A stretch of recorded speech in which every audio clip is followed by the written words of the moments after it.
రావాల్సిన పెండింగ్ నిధులు, పెట్టుబడుల అంశాలతో బిజీగా మారిన సీఎం ఈ వారం రాఖీ పండుగలో పాల్గొన్నారు. తన నివాసానికి వచ్చిన టీడీపీ మహిళా నేతలతో పాటు బ్రహ్మకుమారీస్ ఆయనకు రాఖీ కట్టారు. శ్రీ సిటీలో ప్రారంభోత్సవాలు, శంకుస్థాపనలు చేసిన సీఎం రైతులతో ప్రజావేదిక నిర్వహించారు. అన్నదాతలకు సకాలంలో నీరందిస్తే బంగారం పండిస్తారని చంద్రబాబు అన్నారు. మరోవైపు రాజధానిలో పర్యటిస్తున్న ప్రపంచ బ్యాంకు, ఏడీపీ ప్రతినిధులతోనూ సీఎం సమావేశమయ్యారు.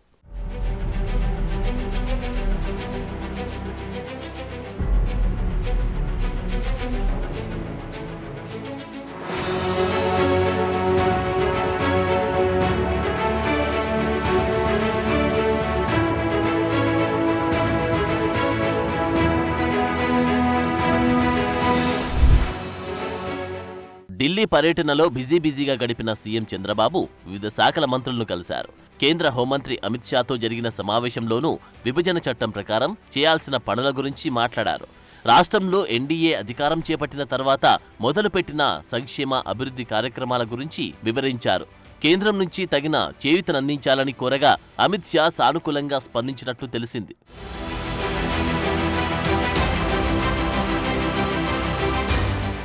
ఏపీలోని 7 విమానాశ్రయాలను 14కు విస్తరించాలనేదే లక్ష్యమని కేంద్ర మంత్రి రామ్మోహన్ నాయుడు అన్నారు. రాజమండ్రి, విజయవాడ, కడప విమానాశ్రయాల్లో టెర్మినల్ సామర్థ్యం పెంపు పనులపై సీఎం చంద్రబాబుతో సమీక్ష చేసినట్లు కేంద్ర మంత్రి తెలిపారు. నిర్మాణ పనులు త్వరగా పూర్తి చేయాలని చంద్రబాబు సూచించారని తెలిపారు. శ్రీకాకుళం, దగదర్తి, కుప్పం, నాగార్జున సాగర్లో విమానాశ్రయాల ఏర్పాటుకు గుర్తించినట్టు మంత్రి వివరించారు.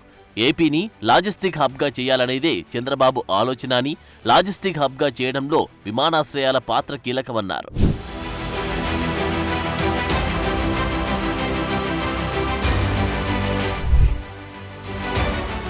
రాఖీ పండుగ సందర్భంగా సీఎం చంద్రబాబుకి టీడీపీ మహిళా నేతలు బ్రహ్మకుమారీలు రాఖీలు కట్టారు. ఉండవల్లిలోని సీఎం నివాసంలో చంద్రబాబును కలిసిన పార్టీ మహిళా నేతలు ఆయనకు రాఖీ కట్టారు. మాజీ మంత్రి పీతల సుజాత, జడ్పీ మాజీ చైర్పర్సన్ గద్దె అనురాధ, టీడీపీ డ్వాక్రా అంగన్వాడీ విభాగం రాష్ట్ర అధ్యక్షురాలు అచంట సునీత, కంబంపాటి శిరీషతో పాటు బ్రహ్మకుమారీలు సీఎంకు రాఖీ కట్టారు. ఈ సందర్భంగా వారికి శుభాకాంక్షలు తెలిపారు.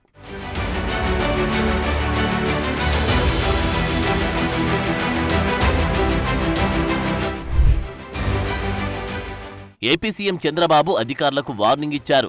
తనదైన స్టైల్లో హెచ్చరించారు. 1995లోని పరిస్థితి ప్రస్తుతముందన్నారు. ప్రభుత్వ అధికారులు మేలుకోకపోతే కష్టమని హెచ్చరించారు. ప్రతిక్షణం అధికారుల పనితీరుపై పర్యవేక్షణ ఉంటుందన్నారు. ఏ చిన్న తప్పు జరగకుండా అధికారులు పనులు చేయాలని చెప్పారు. ఎంప్లాయీస్ అందరూ త్వరగా మేలుకుంటే బావుంటుందన్నారు బాబు. ఇప్పటి వరకు మర్యాదగా చెప్పానని, ఇప్పుడు యాక్షన్లోకి దిగుతున్నాను అన్నారు. గతంలో ఉన్మాద పాలన, రాక్షస పాలన సాగిందని, దానివల్ల 5 ఏళ్లు రాష్ట్రం చాలా నష్టపోయిందన్నారు. ఆ నష్టాలను పూడ్చడానికి తమ ప్రభుత్వం కృషి చేస్తుందన్నారు. ఇందులో అధికారుల పాత్ర చాలా కీలకమన్నారు. ప్రేక్షకుల్లా ఉండకూడదన్నారు చంద్రబాబు.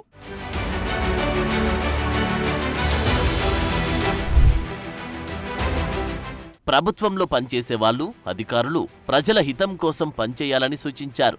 ఎన్ని కష్టాలున్నా రాష్ట్రాన్ని అభివృద్ధి వైపు నడపడమే లక్ష్యంగా ముందుకు సాగాలన్నారు. ప్రతి అధికారి బాధ్యతగా పనిచేయాలన్నారు. సకాలంలో పనులు చేయించేలా అధికారులు దృష్టి సారించాలన్నారు చంద్రబాబు. ఏపీలో కరువు అనే మాట వినిపించకుండా చేయాలన్నారు.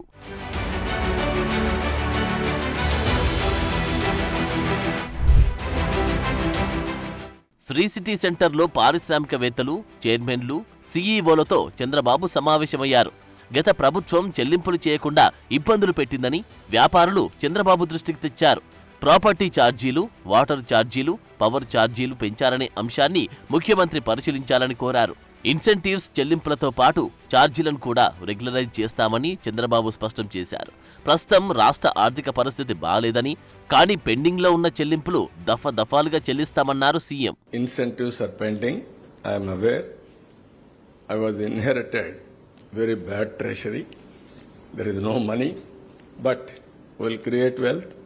At the earliest installment wise, I will release all your incentives. That is my commitment. I will do it. And also infrastructure gaps such as road, industrial water, power. This is another issue is there for industries, that also will do. Even irrational high tariffs, even water, they increased abnormally. I have seen that. And also other inputs also. I am assuring you, immediately we will rationalize. Very soon I am going to bring a policy. There I am giving very clear clarity for all of you. We will do it. We will reduce. We will bring competitive price, even original price what you have given at that time. That is how I am going to get that policy also. Even fees and charges, I told you, this is where you are asking here, property tax. That also we will control, we will rationalize, we will do that also. Telugu Desam ప్రభుత్వంలో సంఘం నెల్లూరు బ్యారేజ్లను 90% పూర్తి చేస్తే YCP ప్రభుత్వం 10% చేసేందుకు 3 ఏళ్ల సమయం తీసుకుందని CM మండిపడ్డారు. ఆయన సోమశిల ప్రాజెక్టును పరిశీలించారు. ఆస్తిని నిర్మించడం ఎంత ముఖ్యమో దాన్ని కాపాడుకోవడం అంతే ముఖ్యమని అభిప్రాయం వ్యక్తం చేశారు. 5 ఏళ్ల వైసీపీ ప్రభుత్వ హయాంలో అవేమీ పట్టించుకోలేదని చంద్రబాబు మండిపడ్డారు. ప్రాజెక్టు గేట్లకు గ్రీజు, నిర్వహణను గాలికొదిలేసిందని, కనీసం కాల్వల్లో పూడికలు పట్టించుకోలేదని ఫైర్ అయ్యారు. సర్వేరాలపై బొమ్మలు, రిషికొండ ప్యాలెస్కు చేసిన ఖర్చులో సగం సాగునీటి ప్రాజెక్టులపై పెట్టినా రాష్ట్రం సుభిక్షంగా ఉండేదని చంద్రబాబు అన్నారు.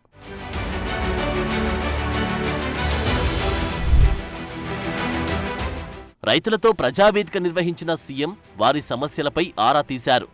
ఈ ఏడాది ఎగువ ప్రాంతాలతో పాటు రాష్ట్రంలోనూ వర్షాలు బాగా కురిశాయని, కృష్ణానదిపై ఉన్న జలాశయాలన్నీ నీటితో కలకలలాడుతున్నాయని చంద్రబాబు అన్నారు.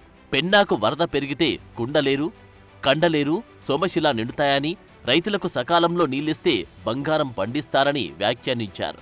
రాష్ట్రంలోని మొత్తం రిజర్వాయర్లలో 983 టీఎంసీలు నిల్వ చేసుకునే వీలు ఉండగా ఇప్పటి వరకు 692 టీఎంసీలు చేసుకున్నామన్నారు. 20 ఏళ్ల తర్వాత మొదటిసారిగా ఆగస్టు నెలలో రిజర్వాయర్లు కలకలలాడుతున్నాయని చంద్రబాబు అన్నారు. కొన్ని గేట్లు బాగా దెబ్బతిన్నాయి. అప్రన్ మొత్తం దెబ్బతినింది. బాధ్యత కలిగిన ప్రభుత్వం ఏమాత్రం పనిచేయకపోతే, నేను కూడా రాకపోతే ఈ ఆఫీసర్లు తూతూ మంత్రంగా తీసుకుంటారని చాలా స్పష్టంగా సందేశం ఇవ్వడానికి నేను నేరుగా పర్యవేక్షణకు వచ్చానని చెప్పి కూడా నేను మీకు తెలియజేస్తున్నా.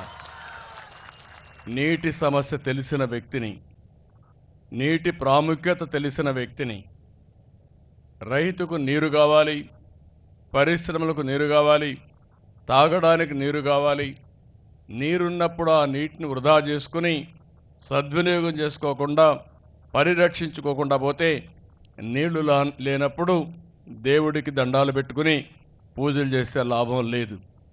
అందుకే నేను ఒకటే ఆలోచించాను.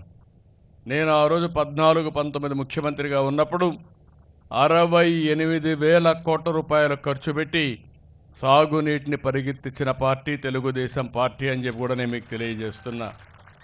ఆ రోజు మనం అన్ని పనులు చేస్తే సంగం బ్యారేజ్ కానీ, నెల్లూరు బ్యారేజ్ కానీ 10% 5 ఏళ్లు చేసి కడార 2020-21 ఏదైతే అన్నమయ్య ప్రాజెక్టు కొట్టుకొని పోయింది, కొట్టుకొని పోయినప్పుడు ఆ నీళ్లు వచ్చినప్పుడు ఈ బ్యారేజ్లో ఆప్రాన్ కూడా దెబ్బతినింది.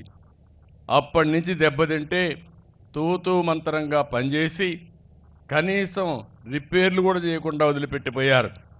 గత ప్రభుత్వం డబ్బులివ్వకపోవడం వల్ల కాంట్రాక్టర్లు పనులు మధ్యలోనే వదిలేశారని సీఎం ఆరోపించారు. తమ హయాంలో బకాయిలు చెల్లిస్తామని, చేసిన పనులు సక్రమంగా చేశారా లేదా అనేది పరిశీలిస్తామని చంద్రబాబు తెలిపారు. ఏమాత్రం నాణ్యత లోపమున్నా ఉపేక్షించే ప్రసక్తే లేదని చంద్రబాబు స్పష్టం చేశారు. అధికారులంతా పాత రోజులు మర్చిపోవాలని, ప్రతి ఒక్కరూ బాధ్యతగా ఉండాలని సూచించారు. అప్పగించిన పనులు సకాలంలో పూర్తి చేయాలని సూచించారు.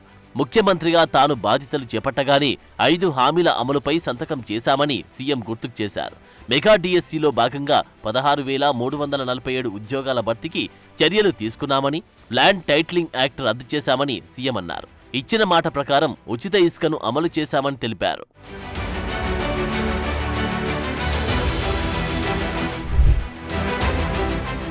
పేదలకు 5 రూపాయలకే అన్నా క్యాంటీన్ ద్వారా అన్నం పెడుతూ ఉంటే సహించలేకపోతున్నారని వైసీపీ తీరుపై మండిపడ్డారు.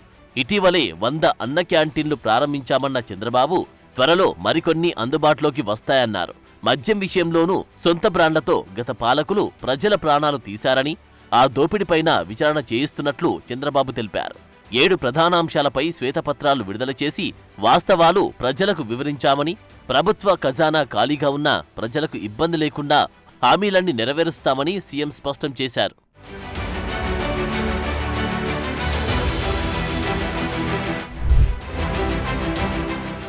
అమరావతి పర్యటనలో ఉన్న ప్రపంచ బ్యాంక్, ఏడీబీ ప్రతినిధులు సీఎం చంద్రబాబును కలిశారు. రాజధానిలో జరుగుతున్న నిర్మాణ పనులతో పాటు ఇతర అంశాలపై సాంకేతిక నిపుణుల బృందం పర్యటించింది. ఈ మేరకు వారంతా సీఎం చంద్రబాబుతో సమావేశమయ్యారు.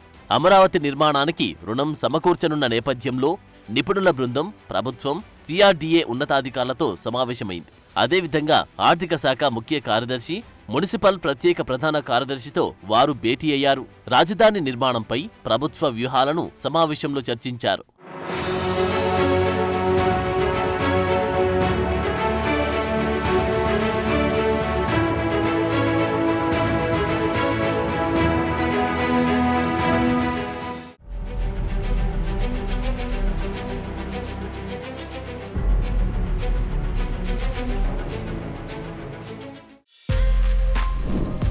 For more videos like this, subscribe Big TV channel.